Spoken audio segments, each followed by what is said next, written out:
player to play in that because they were not members of the Wisconsin State Golf Association. I think the bylaws sort of disallowed public clubs from being members for various reasons. I wouldn't go into that. But there was a qualifying method put together whereby if you tried to qualify for the United States Golf Association's Public Links Championship, there was 2 rounds. These would qualify also as for the state amateur because there was 10 invitations extended to the public links. So fortunately, in 1962 I qualified and I played it my first time. In 1964 I qualified again. So the tournament was at Black Hawk Country Club in Madison, and then the additional qualifying site was Maple Bluff. Half the field one day, and then they would reverse and so forth, and then 64 players would go into match play. So I went and played at my first round at Maple Bluff. Now I was working at that time. I had no chance to get out there and play a practice round. Never saw Maple Bluff before in my life, and it's one heck of a golf course. I refer to it as a little Medina. It has little trees all over the place, and I found most of the trees. And I shot a score of 89. Well, that was a day when newspapers would cover golf religiously. It's not so much like today with the internet and all that, but every time, I think every newspaper in the state would put the scores verbatim and give it. So here was my name at the bottom of this list. There was somebody who shot 90. I don't know who it was, but I wish I would have bought him a drink. And I had 89. So that evening, there was the players' dinner that was held in conjunction with the tournament, which was a long time ritual that went on, and everybody seemed to attend that dinner, and you had to wear a coat. Tie was not required, but they had to wear a coat. It was a very, very sophisticated group of people who were playing it. So I went to Blackhawk to go to this dinner. Now, I really didn't know anybody there, and I looked into the old Blackhawk Country Club building, and large dining room. It was absolutely filled with players. There was 200 players that were playing in this event. And so I looked around and said, you know, we're going to sit someplace. And all I saw, there was 2 empty chairs up front at a table, because I couldn't see any openings any other place. I'm sure there was, but my eyeballs were good. And at that table was Billy 60.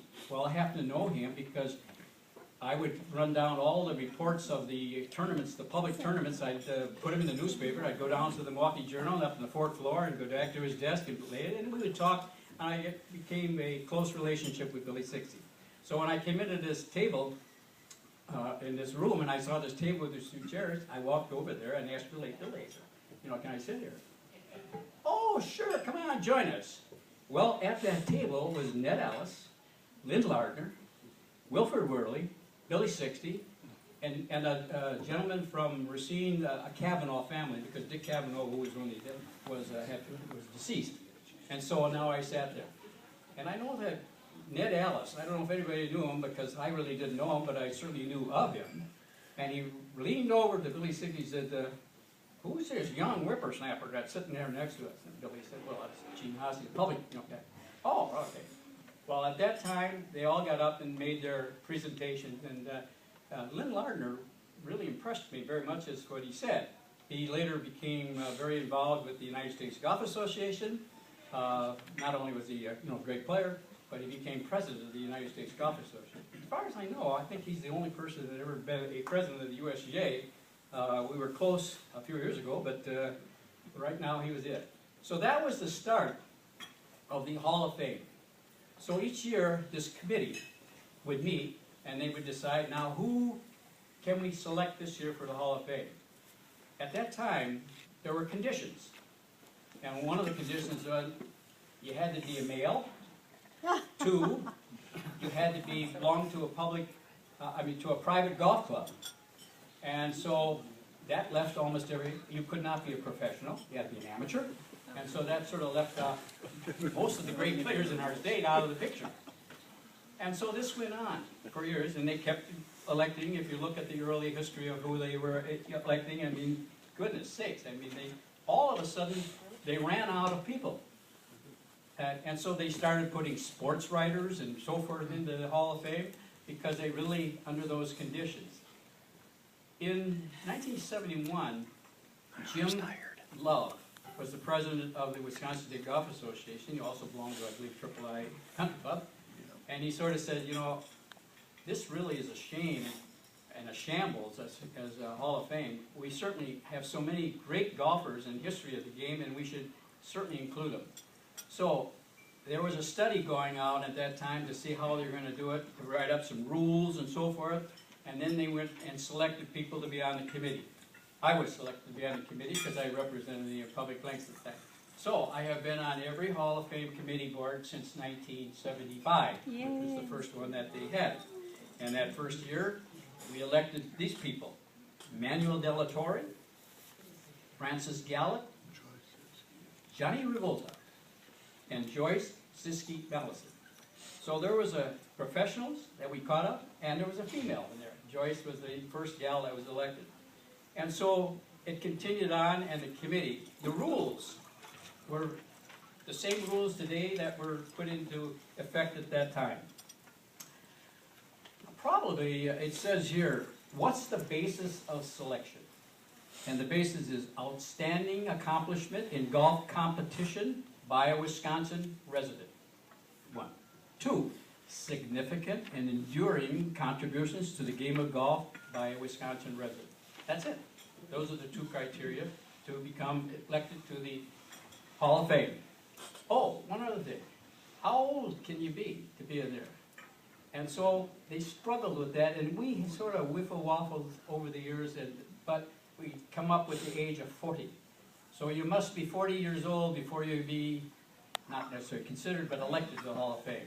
So basically, those are the conditions. And there's other stuff that, you know, when you're at the meeting, how do you go about and so forth, but it's a way. And we've had some great people elected to this Hall of Fame over the years. You know, I think probably at the last selection meeting when we were reviewing some of the candidates that are submitted, and this is what happens. People can submit individuals to this. Then there's a little brochure that's sent out to the candidate that they can send their biograph and send it in to us, and so it's reviewed. And at the committee now consists of 22 members, and it's a cross-section of people who are on that committee. Many of them are sitting here in this room tonight. And one of the people said at the committee, you know, when we look at people consideration, other than those who are made some contributions to the game, which is questionable, but whoever said it's considered, is it's a really tough group to get in. Why? Because you have to have 75% of the committee members vote favorable. Well, you got 22. It said, you know, that's 15 of those people have to make a positive selection of and vote positively. One of the people who was sitting at the committee members was sitting there like that and said, you know, one of the things that can be difficult in selecting somebody is it depends what period of time that person is playing. And what that means is that golf, and many sports, but golf is cyclic. It seems that there are always some great players, they're all at the same period of time, and then there's a little lull, and then it sort of continues again. I did a little research. When the game was started back in 1894 to 1940, it was primarily in the British Isles. And there was a group called the Great Triumvirate. Harry Vardon, John Taylor, James Braid. Those people won like 16 of the 22 British Opens that were held at that time. So obviously that was a group that all played at the same time. It could be flip a coin, anybody could possibly win. Then, the next period of time, when it came to America, when the game sort of shifted over here, it really didn't get started strongly, probably until the 1920s. And that's probably what we call the Bobby Jones years. Now, Bobby Jones, I think anybody who knows golf knows of Bobby Jones. He's won something like 11 major championships at that time. Major championships were considered, you know, the British Open, the U.S. Open, the British Amateur, the U.S. Amateur. They combined that, which is no longer the case. But there were players at that time: Walter Hagen, Gene Sarazen, Long Jim Barnes, Jock Hutchinson, Francois Ouimet. These people were all appeared at that time in the 20s. And then the next period of time was probably the 1930s, which went between the 30s to the 50s, which included the Second World War, which was about 4 or 5 years that golf really wasn't played at its strong element. But there was a period of people that we probably know of at that time: Byron Nelson, Ben Hogan, Sam Snead. Sam Snead won 82 championships. Jimmy DeMeritt, Ralph Gouldo, Johnny Revolta. There's that name, Johnny Revolta, that we talked about, that we had put in our Hall of Fame in Wisconsin. And then the next cyclic period was 1960s to the 80s, that period of time. Started off with a guy named Arnold Palmer. He's still with us today, 81, 82 years old. Jack Nicklaus was the guy, won 14 major champions. Gary Player, Ken Venturi, Tom Watson, Lee Trevino. These are people that were in that period of time. And then we came to a closer age. From the 1980s to the 90s, we had Greg Norman, Seve Ballesteros, Nick Faldo, Curtis Strange. I throw those names out because all of a sudden you're talking about people from what we call foreigners. But they were certainly leading players of that period of time. And then we have the 1990s to the present.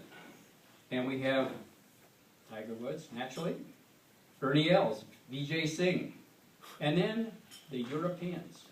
If you look at what, we watched the Ryder Cup here just a short time back, and even that was very interesting. It just showed that the Europeans have won the Ryder Cup in about 10 of the last 12 years, something like that. So the European picture is coming out very strongly.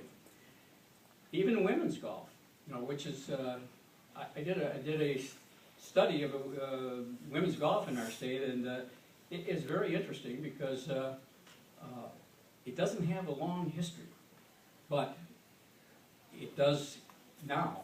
And we started out with Babes Arias and Patty Berg. These were two people that if anybody knew anybody in women's golf, those were the two leaders that started the LPGA and so forth. Then we got to Mickey Wright and Kathy Whitworth with another group. Then we got Nancy Lopez, Patty Sheehan, Betsy King, and now the Asians.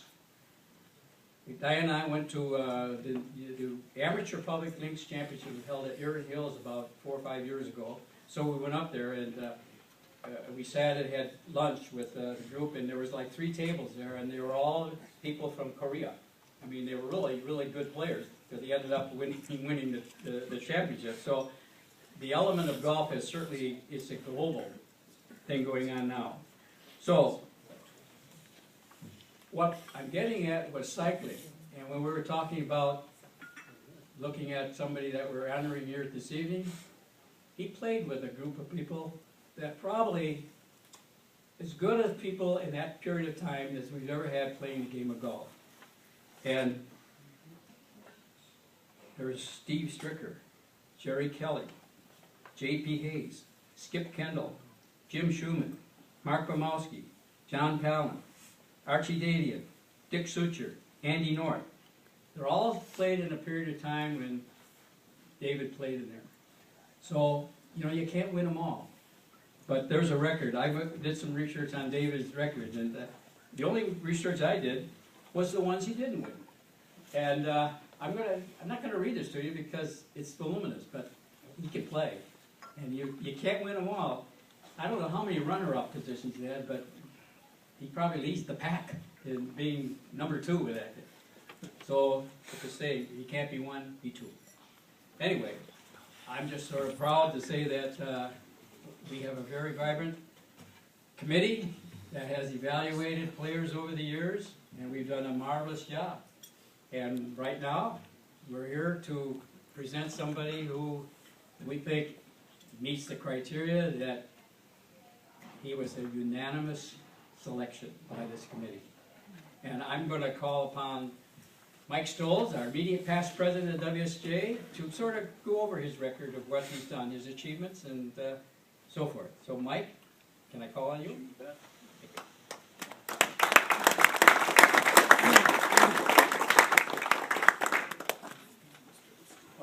First of all, I'd like to welcome everybody, and certainly welcome David here tonight and his family. It's wonderful to see you all. Before I make a couple of comments regarding David, I'd like the people that are already in our Hall of Fame to please stand up and let's recognize them tonight.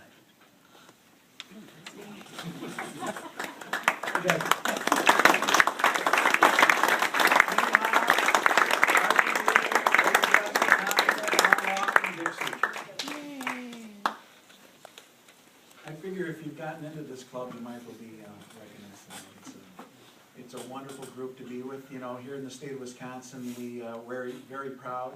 The Wisconsin State Golf Association is certainly very proud, not only of our staff, but the tournaments and the competitions that we put on. And I know, David, it's been a little while since you played in those, but you certainly have carried on a tradition of really quality golfers that have gotten into this wonderful organization of the Hall of Fame that came about in 1964. And it certainly is something you should be obviously very honored, and obviously hopefully this night will be something you won't forget. Also on a historical basis, we believe that this is the first time that we've had one of our directors who serves on our board, George Miley, that we've had a child or children get into the Hall of Fame. So that makes it very special tonight. So at this time, I'd like George to come up here with me. Way to go, George!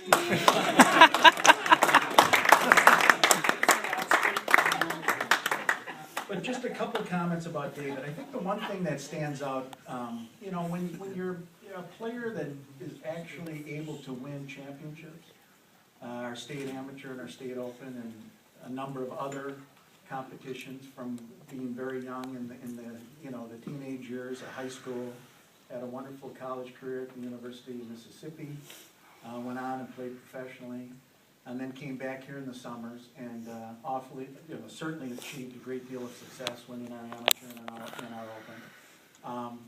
It's really special, but David not only had that ability to take it to a new level or a different level and close out and win championships, but he really was a true gentleman. And at a young age, he conducted himself on the golf course in a very way that I think the game was supposed to be played. Not only could he be tenacious playing and be competitive, and as I said, take it to that level of closing out and winning, but he did it in a way that everybody certainly enjoyed playing with him, certainly respected him, and I know we could bring a lot of these players that Gene had mentioned, guys that have went on and had great success in the professional ranks and also in our amateur ranks, and they would certainly say that David was one of those guys that they certainly enjoyed being with, playing with, and as I said, carried himself in a way that not only was he a champion, but he did it in a way that he was really a true gentleman. So that is, I think, in my mind, a very special thing. So you saw the program here tonight. If you take a look at what he achieved, it's certainly very special, and that's why we're here tonight, to certainly honor him. So before I call him up, or David, why don't you come up here? We have a couple things to give you certainly to remember this night. I'm sure you'll find a place to put them, and will stay in your family, obviously, for many years. So this is from the Wisconsin State Golf Association, the Hall of Fame Award presented to David Miley in recognition of his outstanding contribution to the golf in Wisconsin and unwavering dedication to the welfare, spirit, and sportsmanship of the royal and ancient game of golf. David, congratulations. We're very proud.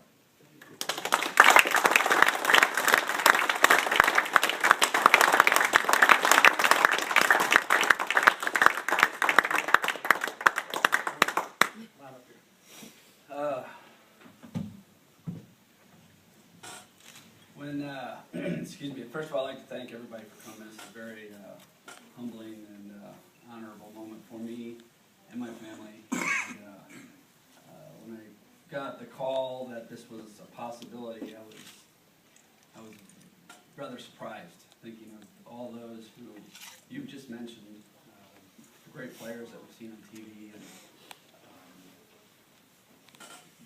nationally, and the Ryder Cups, and just not too long ago with Steve. It was just heartbreaking to watch, but just to be mentioned in the same breath with them and now being in a group with them is pretty humbling. And first and foremost, I'd like to thank my parents.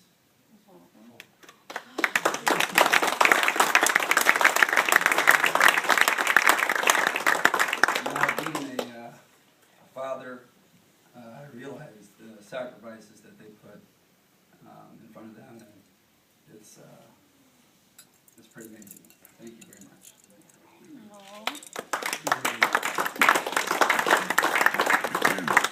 One thing that most of you here probably know of my sister Sarah. Pretty much,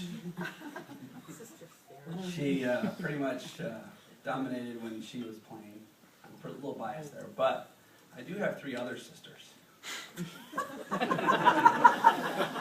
They didn't quite get they didn't quite get the publicity that Sarah and I got, but I want the 3 of them to stand up and take their bows as well.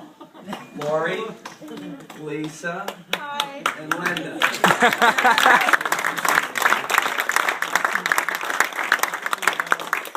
Even though they didn't play golf at that time, they were always very supportive and in my camp. And I love you guys, and I'm glad you're here. Thank you. Excuse me. One thing about being in this group now, this club, that is pretty amazing is that playing with Steve Stricker and Jerry Kelly and J.P. Hayes, Jim Schumann, Mark Wilson, who I'm sure will be in this group very soon. They're all great individuals, and the compliments that you gave me earlier about how I conducted myself, every one of those guys conducted themselves the exact same way. And it was an example that the older generation passed on to us, and I think we all took notice, and that's why I think that the players from Wisconsin that you see on TV that are playing and are coming up, they know what to do. They've learned from our elders, and when people ask me about Steve Stricker, why does he cry every time he wins? Because the guy is so humble and he's so appreciative of what it took to get there that it's amazing. So that being said, thank you very much. Thanks for all for coming.